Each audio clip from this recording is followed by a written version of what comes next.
Chantal Bisson is back with us this week. She is our parenting and relationship expert. And this week we want to start out by talking about when to introduce social media. So Chantal, social media, obviously, I mean, you can't get away from it anywhere you go now. What is a good way to decide when to start letting your kids have access to it? Well, I'm going to start this off by saying I am so grateful that my kids I raised them before social media. I mean, I think it was MSN chat that came out during the time of parenting them. So I didn't really have to deal with this. But although our youngest did grow up with a lot of social media, and none of my girls have been nude on the internet yet. So I must have done something. So, you know, here's the thing. A lot of people have differing opinions on this topic about when kids should have social media. I happen to think that it's not a place for children. I think, in a perfect world, a kid should be at least 13 years old before they have any access to Instagram or Twitter or anything like that. In fact, I think there are age restrictions. Again, my kids didn't grow up with it, so I don't know what those are, but I have heard that they do. I think that if you're going to be the kind of parent that lets your child have social media when they're younger, it's imperative that you do all the parental blocking that you can, and that you have access to their online social media accounts, just to make sure that they're not seeing things that they're too young to process. We actually just had somebody send us in an article about a certain app that is made for younger kids, but actually once you get into the app, and you start looking, you can see there are pictures that children of any age really shouldn't be seeing, and it's kind of almost set up as a trap in the shape of an app that is looked to meant to be for children. So should you go as far, especially knowing this scenario, that to set up a keystroke program on your kid's phone, or just ask to see their phone daily, or what's the best way to monitor that? Well, 100%. I mean, back in the day when our kids were using the computer, and we had one computer, kind of like how we had the television. We had one computer. It was set up in the kitchen, and the screen faced where I could see it. And we also had a time allowance for them. They were only allowed 30 minutes to an hour every day, and we would time them, and we were able to see the screen at any given time. Now it's a lot different because everybody's got a handheld in their hand, and they're walking around with tablets and iPhones and whatnot.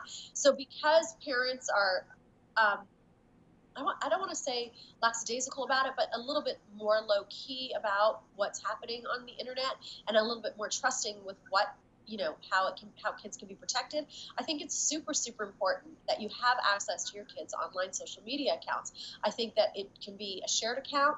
I think it should be an account that a parent has the password to and can go in and see at any given time. I also think 100% you should do keystrokes, you should block, you should do everything you can, because from just what you said, there are people out there who don't care about your child's safety and your child's well-being, and it's sad, and it's not cool, and it's not great. And the internet can be such a wonderful place where we can all learn so much, but unfortunately there is the dark side of it as well. And I think we need to be aware of that as parents. And I think we need to do everything we can, if we're going to allow our children to have access to social media, that we're protecting them the best we can.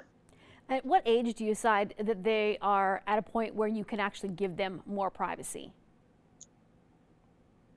Well, I think it depends on your kid. I mean, it's fun if you've got, you've got to look at your child and see their own moral compass. I mean, every child has a moral compass, and you'll know that after raising them. You'll have one that naturally just likes to tell fibs, maybe stretch to the truth just a little bit.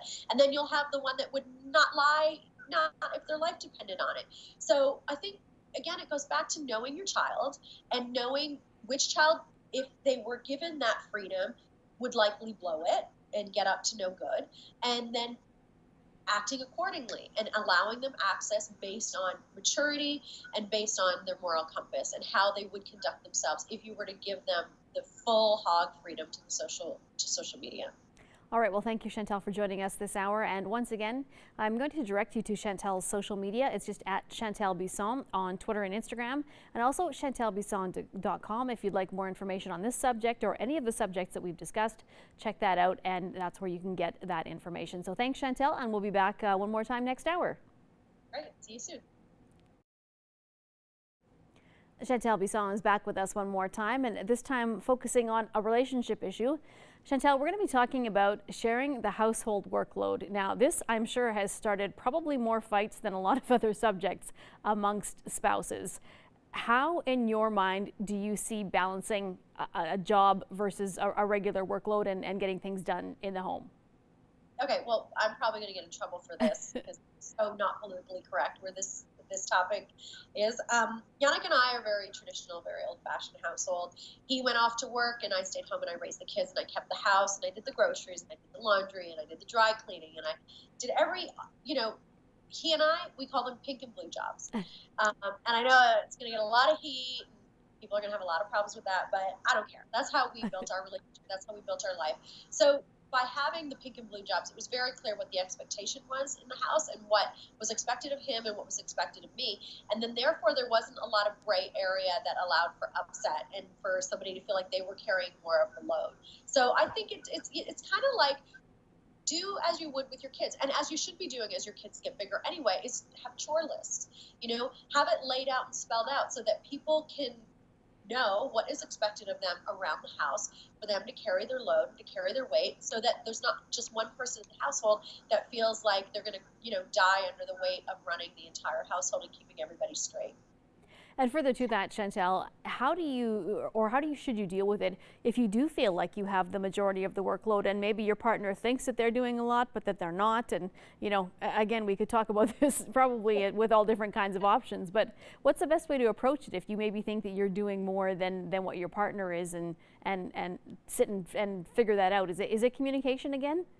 Yeah, 100%. I mean, I think it all comes down to, because you might make that list and it might look really great on paper until you start to execute the tasks. For example, it takes 2 seconds to put out the trash, but it takes an hour and a half to go to the market and get groceries. And then it takes another half hour to get them home and unload them and clean them and put them away, right? So you've got to make your list and then run them for a couple of weeks and then see where you feel like, wait, my list, even though it may have less items on it, it's actually a lot more time consuming, and I feel like I need to delegate and release some of these expectations from me and share them around and pass them around to somebody else. Failing that, you can do what my mom used to do when she got annoyed. She just went on strike. Well, I think that's probably a really, really good option. I might have to actually try that in my household and see if it works or not. But well, and a very good plan. And it is.